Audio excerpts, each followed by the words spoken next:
Shiban اور خس بھاگ کر اپنی ماں کے دائیں بائیں بیٹھ گئے تھے۔ احمد نے ہاتھ میں پکڑا ہوا راج ہنس آگ کے پاس رکھ دیا اور اپنے باپ کی طرف دیکھتے ہوئے کہا، اے میرے باپ، آؤ ان پرندوں کو صاف کر کے انہیں بھون لے۔ امسا نے ڈانٹ دینے کے انداز میں احمد سے کہا، احمد تم نے سنا نہیں میں نے کیا کہا ہے؟ سردی بڑھ گئی ہے، تم آگ کے پاس آرام سے بیٹھ جاؤ، میں پرندے صاف کر لیتی ہوں۔ احمد نے اپنی ماں کی طرف دیکھتے ہوئے آداب اور ارادت مندی کا بھرپور اظہار کرتے ہوئے کہا، اے میری شفیق ماں، میں اب بچہ نے ہوں، تیرا مضبوط اور قابل اعتماد سہارا ہوں، کیا یہ امر میرے لیے باعث شرم واؤب نہیں کہ میں آگ کے پاس آرام سے بیٹھوں اور میری ماں کام کرتی رہے؟ امسا نہایت پیار اور احسان مندی سے احمد کی طرف دیکھتے ہوئے خاموش رہی۔ اتنے میں اس کے شوہر حشم بن بکر نے اسے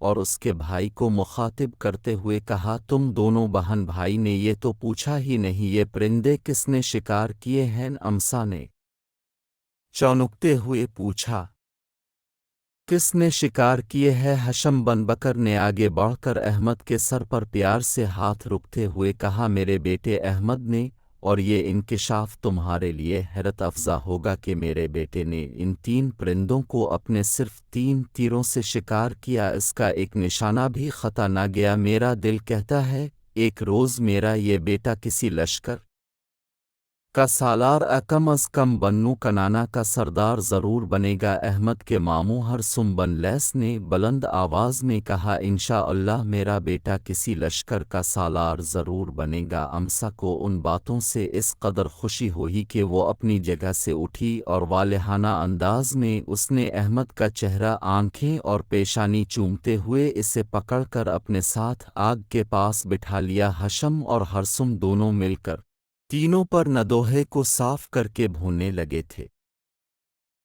جب وہ کھانا کھا چکے تو کاروان میں عشاء کی اذان سنائی دی۔ احمد اٹھا اور بھاگ کر پانی کا کوزہ بھر لایا اور اپنے باپ حشم بن بکر کا وضو کرانے لگا۔ جب حشم پاؤں دھونے لگا تو احمد جلدی جلدی ایک ہاتھ میں کوزہ پکڑ کر پانی ڈالنے لگا اور دوسرے ہاتھ سے وہ اپنے باپ کے پاؤں دھونے کے علاوہ اپنے ہاتھوں کی انگلیاں اس کے پاؤں کی انگلیوں میں پھیر کر انہیں صاف کرنے لگا۔ حشم نے اسے منع نہ کیا تھا، شاید یہ احمد کا روزمرہ کا کام تھا۔ اپنے باپ کے بعد اس نے اسی طرح اپنی ماں اور ماموں کا وضو بھی کرایا، پھر وہ خود بھی وضو کرنے لگا تھا۔ احمد اپنے باپ اور ماموں کے ساتھ نماز ادا کرنے کے لیے اس میدان کی طرف چلا گیا جہاں عشاء کی اذان ہوئی تھی۔ شیبان، خصیب اور ترغوب امسا کے پاس آگ کے الاؤ کے قریب ہی بیٹھے رہے۔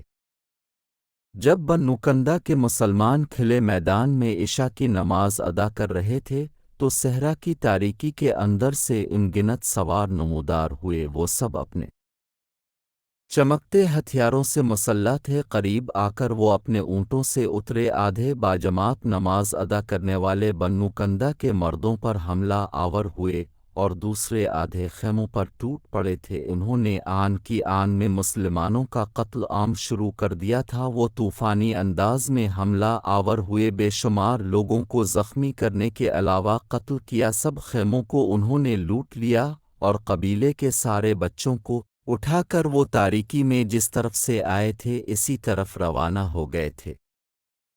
حشم اور ہرسم ان قزاقوں سے لڑتے ہوئے بری طرح زخمی ہو گئے تھے۔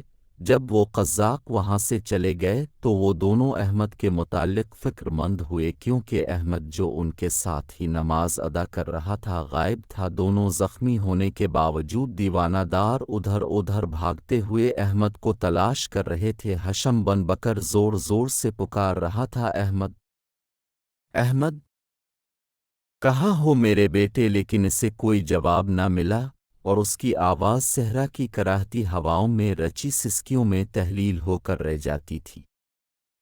نماز پڑھنے والوں میں سے جو بچ گئے تھے وہ اپنے قبیلے کے مرنے والے اور زخمیوں کو سنبھالنے لگے تھے۔ کسی کو اس امر کا ہوش نہ تھا کہ ان قزاقوں کا تعاقب کریں جو ان کے بچے اٹھا کر اور انہیں لوٹ کر چلے گئے تھے۔ جن بچوں کو وہ اٹھا کر لے گئے تھے ان میں احمد بھی شامل تھا۔ حشم بن بکر احمد کو پکارتا ہوا خیموں کی طرف بھاگا، ہرسم اس کے ساتھ ساتھ تھا۔ جب وہ اپنے خیموں کے پاس آئے تو انہوں نے دیکھا ان کا الاؤ اسی طرح روشن تھا اور ان کے دونوں خیمے خالی پڑے تھے۔ حشم بن بکر نے روتے لہجے میں پھر پکارتے ہوئے کہا، احمد، احمد میرے بچے، تم کہاں ہو؟ جب اسے کوئی جواب نہ ملا تو حشم اہنا سر پکڑ کر بیٹھ گیا اور سرد ویران رات میں اس نے کراہتے ہوئے کہا، آہ میرے فرزند تو کہاں ہے؟ تیرے بغیر میں کیسے زندہ رہ سکوں گا؟ ہرسم دردمند آواز میں حشم سے کہا، حشم حشم امسا اور دوسرے بچے کہاں ہیں؟ ان کی بھی تو فکر کرو۔ حشم چونک کر کھڑا ہو گیا اور خیمے میں داخل ہو گیا، اور خیمے میں داخل ہوتے ہوئے وہ بلند عوض میں پکارنے لگا، امسا امسا، تم کہاں ہو؟ خیمے کے ایک کونے میں توشک لحاف اور بستروں کا جو ڈھیر پڑا تھا، اس میں اچانک حرکت ہوئی۔ پھر حشم اور ہرسم کے دیکھتے ہی دیکھتے امسا شیبان، خصیب اور ترغوب کے ساتھ باہر نکل آئی۔ حشم نے کسی قدر پرسکون ہو کر کہا، خدا کا شکر ہے تم ٹھیک ہو۔ امسا نے شیبان، خصیب اور ترغوب کو اپنے ساتھ لٹاتے ہوئے کہا، کچھ لوگ اچانک ہمارے خیموں پر حملہ آور ہو گئے تھے، میں نے دیکھا وہ بچوں کو اٹھا کر بھی لے جا رہے تھے۔ لازا میں تینوں بچوں کے ساتھ بستروں کے نیچے چھپ گئی تھی۔ پھر امسا قریب ہوئی اور چونکتے ہوئے کہا، تم دونوں تو زخمی ہو، ادھر بیٹو، میں تم دونوں کی مرہم پٹی کرتی ہوں۔ پھر اس نے ادھر ادھر دیکھتے ہوئے کسی قدر حیران اور پریشانی میں پوچھا، احمد کہاں ہے؟ حشم نے مجروح اور زخمی سی آواز میں کہا، ہم نماز پڑھ رہے تھے کہ حملہ آور ہم پر ٹوٹ پڑے۔ اس موقع پر ایک افراتفری مچ گئی تھی اور احمد ہم سے بچھڑ گیا۔ ہم دونوں نے زخمی ہونے کے باوجود اسے بہت تلاش کیا لیکن وہ نہیں ملا۔ امسا کے چہرے پر مردنی سی چھا گئی اور ٹوٹتی بکھرتی آواز میں اس نے کہا، آہ میرا بیٹا، میرا بچہ، میں اپنے اس چاند کو کہاں تلاش کروں گی؟ اس کے ساتھ ہی امسا چکرا کر گری اور بے ہوش ہو گئی۔ ہرسم نے گہرا کر کہا، حشم حشم تم امسا کو سنبھالو، میں قبیلے کے خیموں میں چکر لگا کر آتا ہوں، میں کسی کو بھیجتا ہوں جو تمہارے زخموں کی مرہم پٹی کر دے۔ میں قبیلے کا سردار ہوں اور اس حیثیت میں لوگوں کو میری توجہ اور نگرانی کی ضرورت ہے۔ ہرسم لنگڑاتا ہوا پیچھے ہٹ گیا۔ امسا کے بے ہوش ہونے پر شیبان، خصیب اور ترغوب رونے لگے تھے۔ حشم ان کو سنبھالنے لگا تھا۔ ہمارے ساتھ جڑے رہنے کے لیے ہمارے چینل عبدالغفور ساکرانی کو سبسکرائب کریں۔ انشاءاللہ ملتے ہیں اگلے پارٹ میں۔